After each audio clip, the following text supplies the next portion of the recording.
brought to you by V-Guard.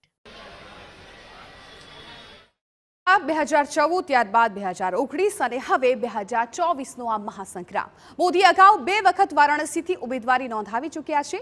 એટલે કે વડાપ્રધાન મોદી જીતનો વિશ્વાસ વિજયની હેટ્રિક મારવા માટે તૈયાર છે.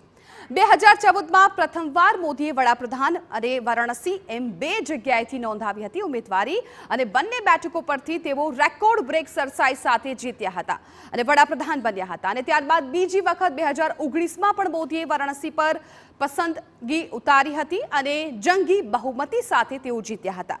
ત્યારે હવે 2024ના સંગ્રામમાં મોદી ઉમેદવારીની હેટ્રિક સાથે જીતની પણ હેટ્રિક મારવાના નિર્ધાર સાથે પોતાનું આજે ફોર્મ ભરવાના છે. અમારા સંવાદદાતા કિંજલ મિશ્રા વારાણસીથી અમારી સાથે જોડાઈ ગયા છે. કિંજલ, આજે બીજેપી માટે ઉત્સાહનો માહોલ છે. ગઈકાલે પણ વડાપ્રધાનની જે રીતે રેલી હતી, જે રીતે લોકો આરતી કરી રહ્યા હતા અને આજે વડાપ્રધાનનું નામાંકન ભરાવાનું છે, એ પહેલા વડાપ્રધાન કાલ ભૈરવના દર્શન કરવાના છે. અત્યારે તમે ક્યાં ઉપસ્થિત છો, ત્યાં કેવો માહોલ છે અને હવે આગળનો કાર્યક્રમની શરૂઆત કઈ રીતે થવાની છે? બિલકુલ, હું વારાણસીમાં જ ઉપસ્થિત છું. થોડી વારની અંદર એટલે કે 11:40 સામાન્ય રીતે જે મુહૂર્ત હોય છે ભાજપ માટેનો વિજય મુહૂર્ત હોય છે તે 12:39 કહેવામાં આવતું હોય છે કે 12:39 એ ભાજપ માટે નક્કી કરેલું વિજય મુહૂર્ત છે.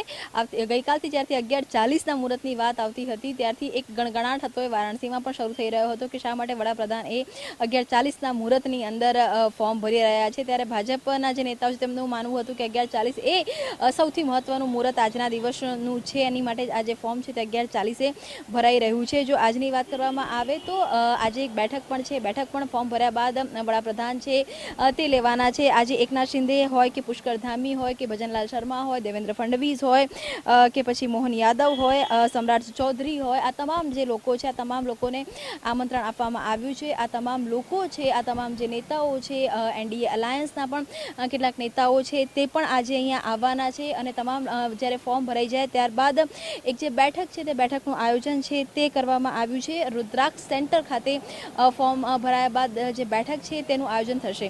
ગઈકાલની જે રેલી હતી તેને વડાપ્રધાન દ્વારા કહેવામાં આવી રહ્યું છે કે આ રેલી નથી પરંતુ જે જનતાનો પ્રેમ હતો તે હતો. અને જે 400+ દાવા ઉપર હંમેશા વિપક્ષે સવાલ ઊભા કર્યા હતા કે 400+ નહીં થાય, ત્યારે ફરી એકવાર વડાપ્રધાને કાશીથી જ એક હુંકાર કર્યો છે કે આ વખતે 400 પાર કરી શકાશે. જે પ્રકારની કામગીરી કરવામાં આવી છે અને જો કાશીની વાત કરવામાં આવે તો સ્વાભાવિક રીતે કાશીની કાયા પલટ થઈ છે. 10 વર્ષની અંદર આપ રોડ રસ્તાની વાત કરી લો કે પછી આપ કહી શકાય કે બ્રિજની વાત કરી લો કે પછી ગંગા સ્વચ્છતાની વાત કરી લો કે પછી કહી શકાય કે જે સામાન્ય માણસને રોજગારીની વાત કરવામાં આવે કે સૌથી મહત્વનું જે કોરિડોર છે કાશી કોરિડોર, આ તમામ જે મુદ્દાઓ છે આજે પૂર્વાંચલ, જો કાશીની વાત કરવામાં આવે તો ઉત્તર પ્રદેશનું ગેટવે માનવામાં આવતું હોય છે અને કાશીથી અયોધ્યા સુધી અને અનેક પ્રયાગરાજ પણ તેની અંદર આવી જાય છે. તો અનેક આખો એવો બેલ્ટ છે કે જે ધાર્મિક અને આસ્થાની રીતે જોડાયેલો છે.